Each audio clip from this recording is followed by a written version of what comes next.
반갑습니다. 저는 이 강연을 주최 측으로부터 한국말로 해달라고 부탁을 받았습니다. 그래서 여러분들이 알아듣기 쉬우시도록 한국어로 설명을 드리겠고, 혹시 영어 설명이 필요한 분들은 영어 매뉴스크립이 여기 포함되어 있으니까 그걸 참조하시면 되겠습니다. 그리고 앞에 세 분을 보셔서 아시겠지만 원래 물리학자들은 강연을 할 때에 파워포인트 파일을 통해서 비주얼로 승부를 거는 경향이 있습니다.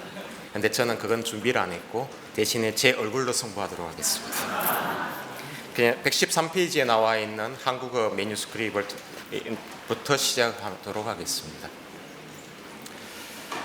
본고는 바로 우리의 삶과 행동 양식의 의미와 방향을 결정짓는 창조에 관한 교리를 이제부터 다루어 보고자 한다.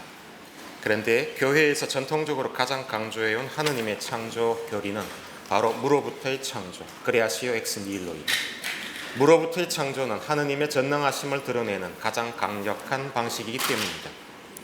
무로부터의 창조라는 개념은 교회의 역사 안에서 창조주 하느님의 특성을 설명하기 위한 가장 중요한 교회신학적 개념 중의 하나로서 받아들여져 온 것이다. 하지만 이러한 중요성에도 불구하고 우리는 무로부터의 창조에서 말하는 무가 과연 어떤 의미인지, 우리 세상 안에서 무로부터의 창조의 구체적인 방식이 어떠한 것인지에 대해 여전히 많은 논의가 필요한 상황에 있다. 그리고 성서신학적으로 이 개념은 구약시대에 처음부터 있어 온 것도 아니며 오히려 신약시대에 근접하면서 생겨난 것으로 보아야 할지도 모르는 것이다.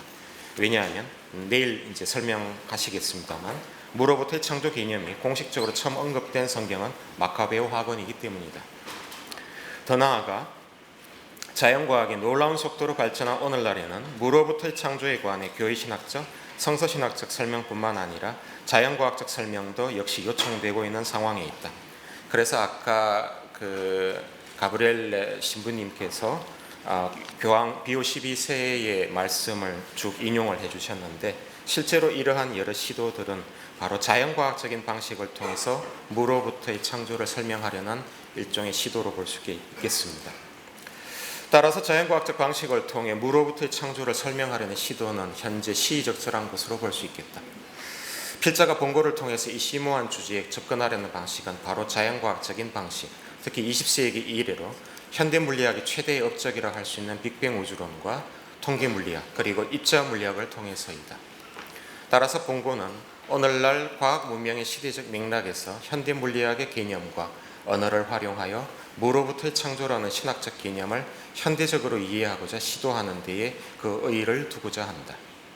본고에서는 이를 위해 빅뱅 우주론의 기본 개념으로부터 출발해서 빅뱅의 결과로 보이는 시간의 화살, the arrow of time, 즉 시간이 특정 방향으로만 흐르는 현상을 물리학적으로 설명하고자 한다. 이를 통해 필자는 무로부터의 창조를 빅뱅 사건으로부터의 시간의 생성이라는 물리적 현상을 통해서 해석하고자 한다. 우리가 흔히 무로부터의 창조라는 말을 할 때는 일반적으로 상식적으로 얘기하는 겁니다. 무언가 기존에 없던 것이 특정한 출발점으로부터 나타난 후에 지속되는 것을 일반적으로 의미합니다. 여기에서 무언가 기존에 없던 것이 과연 무엇인지는 물리학, 형이상학, 신학 등 각 분야마다 다른 해석을 줄 수가 있습니다. 그리고 특정한 출발점이라는 것도 실제로 그것이 무엇을 의미하는지는 각 학문마다 각기 다른 해석을 줄 수 있습니다.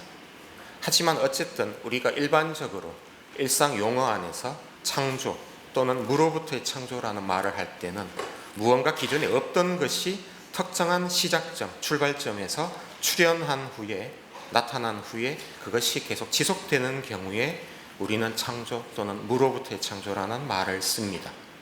그런데 적어도 물리학의 관점에 따르면 무로부터의 시간의 창조라는 것이 이제 제가 설명을 드릴 내용인데, 이것은 기존에 존재하지 않던 것인 시간, 제로 타임에서 특정한 출발점이 빅뱅 사건으로부터 출현한 후에 지속되어서 현재 시간이 흐르는 것, 즉 빅뱅으로부터 시간이 생성된 후에 특정한 방향을 따라서 흐르는 것으로서 이해될 수 있을 것입니다. 그래서 본고에서는 무로부터의 창조를 시간의 창조, 생성을 통해서 설명하려고 시도할 것이고, 저는 이 시간을 통해서 시간이 바로 무로부터의 창조의 가장 좋은 증거 중에 하나가 될 것이다라고 이제 주장하려고 합니다. 에드윈 허블이 행한 1929년도의 역사적 관측 이래로 지난 한 세기 동안의 천문학적인 관측에 따르면 우주는 현재 팽창하고 있으며 모든 은하계들은 서로 점점 멀어지고 있는 중입니다.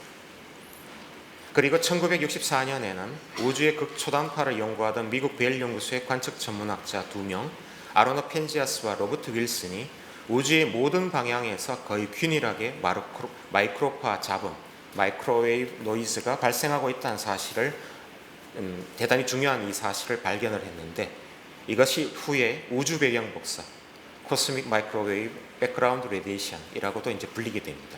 그런데 이 마이크로파 잡음은 초기 우주의 온도가 수천 도에 달할 정도로 대단히 뜨거웠으며 당시의 물질의 분포 또한 은하나 별 등이 생성되지 않은 채로 상당히 균일한 상태로 존재했었다는 것을 보여주는 명백한 증거로서 현재 여겨지고 있습니다. 이 우주 배경 복사의 균일도를 엄밀하게 관측하기 위해서 코비, 그리고 WMAP, 플랑크 등의 관측 위성들이 차례로 우주로 보내지게 되었는데, 특히 WMAP이 우주로 전송해온 데이터를 분석한 결과에 따르면 우주의 나이가 약 138억 년임이 밝혀지게 되었습니다. 여기에 대한 아주 자세한 사항은 지금 설명드리긴 조금 어렵습니다만, 우주 팽창의 속도를 일단 측정을 하고, 그리고 그 우주 팽창 계수라고 흔히 부르는 코스몰로지컬 콘스턴트라는 것을 측정함으로써 자연스럽게 얻어질 수 있습니다. 아까 지온티 신부님께서 일부 언급을 해주셨습니다. 더 나아가서 최근에 들어서는 우리 우주의 팽창 속도가 더욱 빨라지고 있다는 것, 그러니까 가속 팽창하고 있는 우주라는 것을 알게 되었습니다. 그래서 아까 지온티 신부님이 설명하신 다크 에너지 그리고 다크 매터라는 개념이 바로 이 가속 팽창하는 우주를 설명하기 위해서 도입된 개념입니다. 그래서 현재까지의 물리학자들이 연구 결과들을 종합해 본 바에 따르면 우리의 우주는 138억 년 전 무한히 뜨겁고 무한히 밀집된 특이점으로부터 빅뱅에 의해 갑자기 급팽창, 인플레이션한 것으로 알려져 있습니다. 물론 여기에서 무한히 뜨겁고 무한히 밀집된 특이점이라고 하는 부분에 대해서는 다양한 이론적인 해석이 있고, 그래서 이 특이점을 해석하는 한 가지 방식으로 아까 지온티 신부님이 설명하신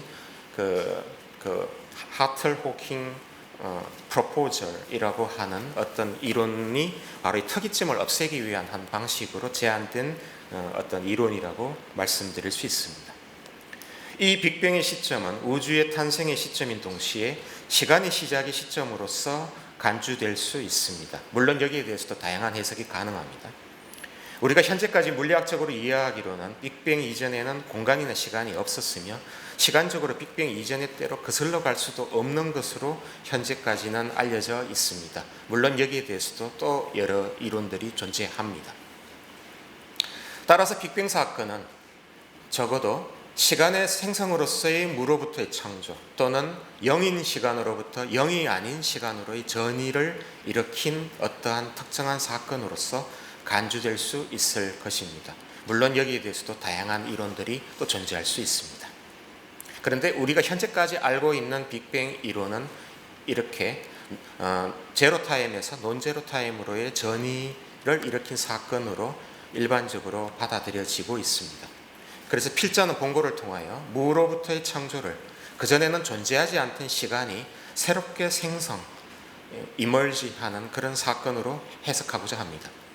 필자가 이것을 통해서 논의하는 빅뱅 사건은 바로 시간뿐만 아니라 기존에는 존재하지 않던 공간 및 모든 물질들을 탄생시킨 사건이라는 점에서 무로부터의 창조가 실제로 발생한 사건으로 흔히 간주될 수 있을 것으로 보입니다. 물론 여기에 대해서도 다양한 해석이 현재 있습니다. 그렇다면 정말 우리는 빅뱅 사건을 시간의 생성으로서의 무로부터의 창조 사건과 동일시할 수 있을 것인가? 라는 질문을 이제 해볼 수 있을 것입니다. 이를 위해서 시간의 가장 중요한 속성이라고 할 수 있는 시간의 화살, 시간이 한쪽 방향으로만 흐르는 이 속성이 실은 빅뱅에 의한 것임을 이제부터 물리학적으로 설명해 보고자 합니다. 만일 이 설명이 물리학적으로 타당한 것이라면 빅뱅이야말로 시간의 창조를 유발시킨 바로 그 사건이라는 점을 우리가 쉽게 받아들일 수 있게 될 것이고, 따라서 빅뱅 사건을 무로부터의 창조가 물리적으로 일어난 사건, 시간 생성을 실제로 일으킨 사건으로서 받아들일 만한 과학적인 근거를 어느 정도 얻을 수 있게 될 것입니다. 이 시간의 화살에 대한 물리학적인 설명이 절대로 무로부터의 창조를 완전히 설명할 수 있는 근거는 되지 못한다는 것을 미리 말씀드립니다. 왜냐하면 무로부터의 창조라는 것은 시간뿐만 아니라 공간 그리고 물질의 창조까지도 일정 부분 설명을 해야 하는 것인데, 지금 이 논의에서는 그 부분에 대한 설명은 없을 것입니다. 다만 시간의 화살이 존재하게 된 결정적인 근거가 빅뱅에서 비롯되었다라고 하는 것을 설명함으로 해서 적어도 무로부터의 창조라는 것이 적어도 시간 생성과 일정 부분 연관이 있다라는 정도의 설명은 이제부터 해보려고 합니다. 이제 시간의 화살이라는 것이 과연 무엇인가를 좀 물리학적으로 설명을 해보고자 합니다. 우리가 날마다 경험하고 있듯이 시간이 지닌 가장 신비로운 점은 그것이 반드시 특정한 방향을 향해서 흐른다는 점입니다. 시간은 과거로부터 현재, 미래를 향해 항상 흐릅니다. 그것은 우리의 경험을 통해서 우리가 알고 있는 사실입니다. 이러한 시간이 한쪽 방향으로만 흐르는 방향성을 일컬어서 물리학자들은 특별히 시간의 화살이라고 부릅니다. 이 시간의 화살이라는 말은 1919년 일식 관측을 통해 아인슈타인의 일반상대성 이론의 아주 중요한 예측 중의 하나인 중력장에 의한 빛의 휘어짐을 처음으로 입증한 장본인인 아서 에딩턴이 1927년에 행한 역사적인 기포드 강좌에서 처음 사용한 표현입니다. 그래서 현재까지 거의 100년 동안 물리학자들이 즐겨 사용하는 표현이 되고 있습니다. 시간은 공간이나 질량, 에너지 등과 물리학에서 다루는 다른 물리학적 대상들과는 달리 반드시 한쪽 방향으로만, 즉 과거에서 현재를 거쳐 미래를 향하는 방향으로만 흐르는 것으로 적어도 경험적으로 알려져 있습니다. 그런데 참 놀랍게도 현재까지 알려진 모든 물리학 법칙들은 법칙 체계 안에서 시간의 방향을 구분하지 않고 있습니다. 뉴턴의 중력 법칙이라든가 아니면 쿨롱 법칙이라든가 아니면 상대성 이론이라든가 기타 등등 우리가 흔히 알고 있는 모든 물리학 법칙들은 그 법칙 체계 안에서 시간의 방향을 구분하지 않고 있습니다. 이를 물리학자들은 시간 역전 불변성, Time Reversal Invariance라고 부릅니다. 그리고 현재까지 알려진 모든 물리학 법칙들은 법칙 내의 시간을 역전시키더라도 법칙 자체는 불변성을 보여주는 것으로 알려져 있습니다. 그래서 이것이 현재 우리가 경험하고 있는 시간의 화살, 시간이 한쪽 방향으로만 흐르는 이 경험적인 사실과 상충되고 있습니다. 그래서 물리학 내에서도 시간의 화살이라는 것의 존재는 대단히 특이하고 이해하기 어렵고 법칙 안에 포함시키지 못하고 있는 그러한 것으로서 현재까지 여겨져 오고 있는 것이 사실입니다. 조금 긴 설명이 지금 나와 있는데 간단하게만 설명드리면 뉴턴 역학, 그리고 아인슈타인의 특수상대성 이론과 일반상대성 이론, 그리고 비상대론적 양자역학, 그리고 상대론적 양자역학, 그리고 고전장론, 양자장론 등 현재까지 물리학 이론들, 지금 2019년 현재까지 발전해 오고 있는 이 모든 물리학 이론들에서는 시간을 역전시키더라도 물리학 법칙 자체는 불변합니다. 그런데 우리는 경험 안에서 달걀을 깼을 때 오믈렛을 만드는 과정을 알고 있지만 오믈렛이 다시 생달걀로 돌아가는 현상을 관측한 적이 없습니다. 그렇기 때문에 우리는 바로 그 부분에 대해서 어떻게 물리학적으로 이 시간의 화살이라는 것의 존재를 설명할 수 있을 것인가 라는 것이 대단히 중요한 문제라고 할 수 있습니다. 그래서 120페이지 중간을 설명드리면, 그러다 보니 시간의 화살은 누구나 경험 세계 안에서 자연스럽게 알고 있고 분명히 실제하는 물리적 현상임에도 불구하고 갈릴레오의 갈릴레오 갈릴레이가 이 현대적인 의미의 물리학을 창설한 이래로 400년간의 물리학의 비약적 발전에 걸맞게 제대로 물리학적으로 연구되지 못해온 측면이 있었습니다. 물리학자들 중에서 그나마 시간의 화살에 대해 관심을 가져온 이들은 통계물리학자들입니다. 저 자신도 통계물리학자입니다. 그래서 통계물리학자들로서 그들은 에딩턴이 1927년도에 제안한 내용을 따라서 연력학 제2법칙이라고도 흔히 불리는 엔트로피 증가 법칙의 주요 내용, 그리고 볼츠만의 에타 정리, 볼츠만스 에타 티어렘이라고 하는 어떤 좀 수학적으로 복잡한 어떤 정리를 시간의 화살과 비교하는 방식을 통해서 그 물리적인 내용을 해석하려고 오랫동안 시도해 왔습니다. 이것이 시간의 화살을 설명하기 위한 첫 번째이자 현재까지 가장 오랫동안 연구되어 온 방식이었습니다. 그리고 이와는 별도로 1960년대 이래로 입자물리학의 발전을 따라서 세 가지 중요한 입자물리학의 대칭성인 C, 전하켤레 대칭성, 약자로 C라고 씁니다. 이것과 P, 공간 역전 대칭성 또는 페러티 대칭성이라고 부르고 그냥 약자로 P라고 씁니다. 그리고 T, 시간 역전 대칭성, 그것을 약자로 T라고 씁니다. 이것에 관한 연구들이 입자 물리학의 이론과 실험을 통해 이루어짐에 따라 T 비대칭성, 그러니까 시간 역전 비대칭성으로서의 시간의 화살이 조금씩 입자 물리학계에서 주목을 받게 됩니다. 특히 1964년도에 있었던 아주 기념비적인 실험인, 이름이 좀 어렵죠. 중성 K 매전의 투파이 붕괴에서의 CP 대칭성 위배 관찰 실험이라는 역사적인 실험이 있었는데, 이 실험은 간접적으로 T 대칭성의 위배를 의미하는 것으로 여겨지고 있고, 이것은 T 비대칭성으로서의 시간의 화살이 실제 간접적이긴 하지만 물리학 내에서 실험적으로 확인된 최초의 결과로서 현재까지 받아들여져 오고 있습니다. 이 실험을 주도한 두 명의 인물이 1980년에 노벨 물리학상 수상자가 되었습니다.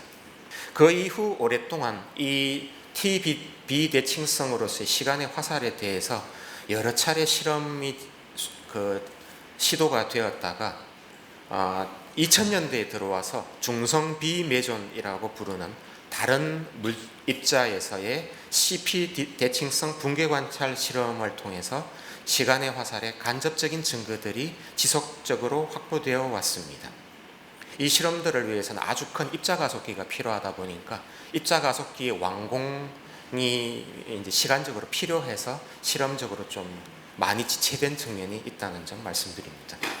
그래서 2000년대 들어와서 다양한 가속기들을 통해서 바로 이 중성 비매존에서의 실험을 통해서 시간 화살의 간접적인 증거들이 지속적으로 확보되어 왔습니다. 그래서 중성 K 매존 그리고 중성 B 매존에서 물질과 반물질 간의 CP 대칭성 위배라는 것이 알려지게 되다 보니까 활용 가능한 모든 실험 측정과 입자 물리학의 표준 모델 간의 높은 일관성을 이제 담보할 수 있게 되었고, 그래서 CP 대칭성 위배라는 것은 현재까지 잘 확립되어 왔습니다. 현재 어떠한 입자 물리학자들도 CP 바이올레이션이라고 하는 부분에 대해서 의문의 여지가 없는 상태입니다. 그래서 입자 물리학의 역사 안에서 현재까지 단 한 번도 위배된 적이 없었던 대칭성인 CPT 대칭성이라는 것에 기초를 해서 CP 대칭성의 위배는 약한 행력, weak force 하에서 이들 입자의 거동이 T 대칭성의 위배, 즉 시간의 화살을 낳는다는 것을 간접적으로나마 강력히 시사해 왔습니다. 그런데 이것은 간접적인 시사입니다. 그래서 T 대칭성의 위배를 직접적으로 관찰하는 것은 사실상 또 다른 문제이고, 이 관찰은 뒤에서 제가 다시 설명드리겠습니다만 2000년대에 이르러서야 비로소 실험적으로 이루어지게 됩니다. 이렇듯이 통계물리학과 입자물리학 그리고 우주론, 전자기학 등 여러 물리학의 여러 분과에서 시간의 화살에 대해서 다양한 해석이 제시되어 왔고, 그 결과 현재까지 시간의 화살은 거의 10가지 종류가 현재까지 제한되어 왔습니다. 이 여러 종류의 시간의 화살 중에서 물리적 실제성이 측면에서 가장 중요한 의미가 있는 것으로서 물리학자들에 의해서 가장 많은 관심과 논의가 주어진 것은 대표적으로 다음에 세 가지 종류가 있습니다. 하나는 Cosmological Arrow of Time, 우주론적 시간의 화살이라는 것으로 빅뱅과 관련된 것이고, 또 하나는 Thermodynamic Arrow of Time, 연력학적 시간의 화살이라는 것으로 엔트로피 증가 법칙과 관련된 것이고, 그리고 또 하나는 심리학적 시간의 화살, Psychological Arrow of Time이라는 것으로 특히 스티븐 호킹이 아주 강조했던 그런 것입니다. 우주론적 시간의 화살은 우주의 빅뱅과 직접 관련된 것으로서 우주는 빅뱅 초기에 아주 작은 크기의 우주로부터 출발을 해서 지속적으로 팽창을 하고 있으며 이 팽창 방향이 바로 시간이 흐르는 방향이다 라고 주장하는 것입니다. 그리고 연력학적 시간의 화살은 엔트로피 증가 법칙과 관련된 것으로서 엔트로피가 증가하는 과정인 바로 엎질러진 물을 다시 담을 수 없는 것처럼 절대로 거꾸로 되돌릴 수 없는 것이며, 이 엔트로피가 증가하는 방향이 곧 시간이 흐르는 방향과 동일하다라고 주장하는 것입니다. 그리고 심리학적 시간의 화살은 우리의 인간이 살아가면서 느끼는 시간의 방향을 말하는 것인데, 한마디로 말하면 인간은 과거는 기억하지만 미래는 기억하지 못한다 라고 한마디로 정리될 수 있는 것입니다. 우리는 왜 미래를 기억해내지 못하는 것일까? 왜 우리는 시간의 한쪽 방향만 기억하는 것일까? 바로 이 질문이 바로 심리학적 시간의 화살의 주 내용인데, 답하기가 별로 쉬운 문제는 아닌 것 같습니다. 바로 이 세 가지 시간의 화살의 근본적인 이유 및 그들 간의 관계를 설명하려는 시도가 1980년대에 이르러서 여러 물리학자들에 의해 시도되었고, 특히 얼마 전 세상을 떠난 스티븐 호킹은 이 세 가지 시간의 화살이 동일한 것이다 라는 점을 증명하는 데에 성공했다고 주장하기도 했습니다. 이렇듯이 스티븐 호킹부터 현재 션 캐롤 등에 이르기까지 여러 저명한 이론 물리학자들의 연구와 그들의 저서에 따르면 시간의 화살의 근본 원인은 바로 빅뱅에 있다라고 말하고 있습니다. 이 빅뱅의 결과 우주의 초기부터 연력학적 시간의 화살이 생겨나게 되었고, 후에 생겨난 인간에게는 심리학적인 시간의 화살이 생겨났다, 이렇게 그들은 현재 주장하고 있습니다. 그래서 시간의 화살의 근본 원인은 빅뱅에 있다라고 이들은 주장을 했습니다. 이제 그러면 우주론적 시간의 화살이 어떠한 의미가 있는가를 잠깐 설명을 드리고자 합니다만 시간이 크게 없는 관계로 124페이지로 바로 넘어가겠습니다. 이 세 가지 종류의 시간이 과연 동일한가라는 문제를 스티븐 호킹이 제기를 했습니다. 그래서 스티븐 호킹이 쓴 아주 유명한 책인 A Brief History of Time에 다음과 같은 글이 정리되어 있습니다. 요약을 하면 과학 법칙은 정방향과 역방향을 구별하지 않는다. 그러나 과거와 미래를 구분짓는 세 가지 시간의 화살이 있다. 무질서가 증가하는 시간의 방향인 연력학적 시간의 화살, 과거를 기억하고 미래를 기억하지 못하는 시간의 방향인 심리학적 시간의 화살, 우주가 수축보다는 팽창하는 방향인 우주론적 시간의 화살이다. 나는 심리학적 시간의 화살이 본질적으로 연력학적 시간의 화살과 동일하다는 점을 앞에서 보여주었다. 그래서 두 화살은 항상 같은 방향을 가리키게 된다. 우주에 대한 무경계 제한, No Boundary Proposal, 이것이 하틀-호킹 프로포절과 동일한 용어입니다. 우주에 대한 이 무경계 제한은 우주가 매끄럽고 질서정연한 상태로부터 시작해야 하기 때문에 잘 정의된 연력학적 시간의 화살의 존재를 예측한다. 그리고 우리가 우주론적 시간의 화살과 일치하는 이 연력학적 시간의 화살을 관찰하는 이유는 지적인 존재가 우주의 팽창 단계에서만 존재할 수 있기 때문이다. 우주의 수축 단계는 강한 연력학적 시간의 화살이 없기 때문에 부적합하다. 그래서 호킹에 따르면 세 가지 시간의 화살은 모두 동일한 것이고, 빅뱅에 의한 우주의 팽창이라는 단일한 사건에 의해서 일관되게 설명될 수 있는 것으로 보입니다. 이것이 1980년대 당시의 논의였습니다. 하지만 이런 여러 논의들에도 불구하고 거의 100년 동안 물리학자들은 시간이 과연 한쪽 방향으로만 흐르는 것이 과연 옳은가에 대해서, 그리고 그렇다면 왜 그렇게 한쪽 방향으로만 흘러야만 하는가에 대해서 근본적인 답을 찾지 못한 채 오랫동안 고민해 왔습니다. 특히 에딩턴이 시간의 화살이라는 개념을 소개하면서 그것을 엔트로피 증가와 연결시킨 것에 대해서 반대의 견해들이 생겨나기 시작하면서 이 문제의 해결은 더욱 미궁에 빠지는 것처럼 보였습니다. 그래서 리차드 뮬러라는 실험 입자물리학자는 이렇게 말합니다. 에딩턴이 엔트로피와 시간의 화살을 연결시킨 것은 반증 가능한 것이 절대 아니다. 실험적으로 관찰을 통해서 반증할 수 없다.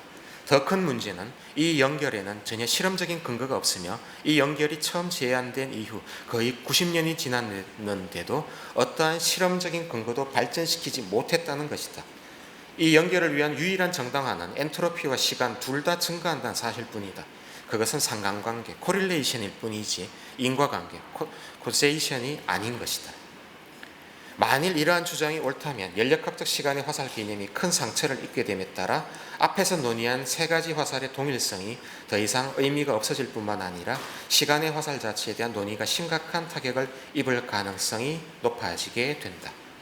바로 이러한 위태로운 상황의 와중에 빅뱅 우주론 그리고 입자물리학의 연구가 정점에 달한 2000년대, 특히 2012년 이후에 이르러 다음과 같은 세 가지 중요한 물리학적 결과들을 통해 이제는 시간의 화살의 존재와 그 원인을 명백히 받아들일 수 있게 되었다. 첫째, 천문학자들은 빅뱅이 138억 년 전이라는 특정한 시점에 일어났다는 확실한 증거를 2000년대에 수집한 WMAP의 데이터를 통해 확보하는 데 성공했다. 따라서 시간은 출발점, 시작점, 스타팅 포인트 또는 비기닝이 있다는 점은 현재 의심의 여지 없이 받아들여지고 있는 상황입니다. 하지만 정말 t=0일 때에 어떤 지점에서 어떤 상황에서 출발했는지에 대해서는 여전히 논의가 있습니다. 둘째는 현대의 이론물리학적 연구에 따르면 시간은 공간과 달리 반드시 1차원이어야만 한다는 논의가 있습니다. 이것은 MIT의 맥스 태그마트의 연구에 주로 기반을 하고 있는데 시간관계상 생략하겠습니다. 셋째, 현재의 실험물리학적 연구에 따르면 T-대칭성, 즉 시간역전 대칭성을 직접적으로 깨트리는 입자물리학 실험 결과를 통해서 시간이 한쪽 방향으로만 흘러야만 한다는 실험적인 근거가 최근에 발견되었습니다. 이러한 시간역전 대칭성의 깨어짐을 물리학자들은 Time Reversal Violation, 시간역전 위배라고 부릅니다. 시간역전 위배는 기본 입자의 상호작용을 찍은 필름이 있을 때 앞으로 진행되어야만 하는지 뒤로 진행되어야 하는지를 애매모호함 없이 결정할 수 있음을 의미합니다. 이것은 실험적으로 여러 번 시도가 되었는데 2012년 스탠퍼드 선형가속기 센터의 중성 비매존 붕괴 실험을 통해서 물리학적으로 올바른 것으로서 완전히 인정을 받게 되었습니다. 이 실험이 의미하는 바는 무엇인가? 입자물리학의 표준 모델에 따르면 태초의 빅뱅의 시점에서는 우주를 구성하는 네 가지 기본 힘인 중력, 전자기력, 강한 핵력, 약한 핵력이 모두 하나로 통합되어 있었으나 빅뱅 직후에 이 네 가지 힘들이 갈라지면서 중력과 전자기력은 원격작용을 하는 장거리 힘이 된 반면 강한 핵력과 약한 핵력은 아주 짧은 영역에서만 작용하는 단거리 힘이 되었다. 그런데 약한 핵력은 다른 힘들과 달리 시간의 화살의 특성을 포함한 힘으로써 다른 힘들로부터 갈라져 나게 되었고 바로 이 힘, 약한 핵력의 존재로 인해서 빅뱅 이후에 현재의 우리 우주에는 시간의 화살이 존재하게 되었다는 것이다. 그래서 마이클 젤러라는 실험물리학자는 이렇게 말했습니다. 그래서 입자물리학에서 명백한 시간 역전 위배의 오랜 기다림은 드디어 끝이 났다. 이 역사적인 실험을 통해 시간의 화살은 물리학적으로 직접적인 증거와 존재 이유를 드디어 확보하게 된 것이고 그래서 시간의 화살은 물리학적으로 분명히 존재하는 것이며 그 원인은 빅뱅 직후 다른 힘들로부터 갈라져 나간 약한 핵력이 가진 고유한 특성에 의한 것으로 현재 결론이 났습니다. 그래서 위에서 언급한 세 가지 물리학적 결론들을 하나로 합치게 되면 그 원고의 그림 1에서 표현되듯이 시간의 화살이 이제 완성될 수 있습니다. 이로써 우리는 무로부터의 창조라고 흔히 볼 수도 있는 빅뱅 사건이 현재 우리가 물리적으로 경험하는 시간의 화살을 특별히 야기한 사건, 즉 시간의 생성 사건으로서 이제 이해할 수 있게 되었습니다.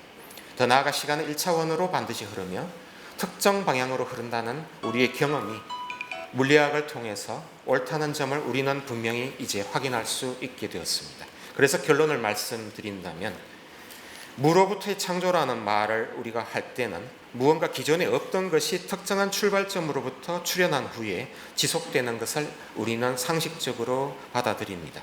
적어도 그런데 물리학적인 관점에 따르면 무로부터의 창조는 기존에 존재하지 않던 시간이 특정한 출발점인 빅뱅 사건으로부터 출현한 후 지속되는 것, 즉 빅뱅으로부터 시간이 생성된 후에 1차원의 특정한 방향으로 흐르는 것으로서 이해될 수 있는 것입니다. 그래서 0인 시간으로부터 0이 아닌 시간으로의 특정한 방향으로의 전이를 일으킨 이 빅뱅 사건을 우리는 무로부터의 창조의 출발점이라고 어떤 면에서는 부를 수 있게 되었다고 말씀드릴 수 있습니다. 그래서 결론적으로 저는 무로부터의 창조는 적어도 빅뱅 사건으로서의 시간의 생성을 포함하는 것을 의미한다고 이 자리를 통해서 해석하고자 합니다. 이 저의 해석이 무로부터의 창조라는 개념을 현대적으로 이해하고 받아들이는 데에 아주 작게나마 어떤 영감을 불어넣을 수 있기를 희망하면서 이 발표를 마치겠습니다. 네, 감사합니다. 네,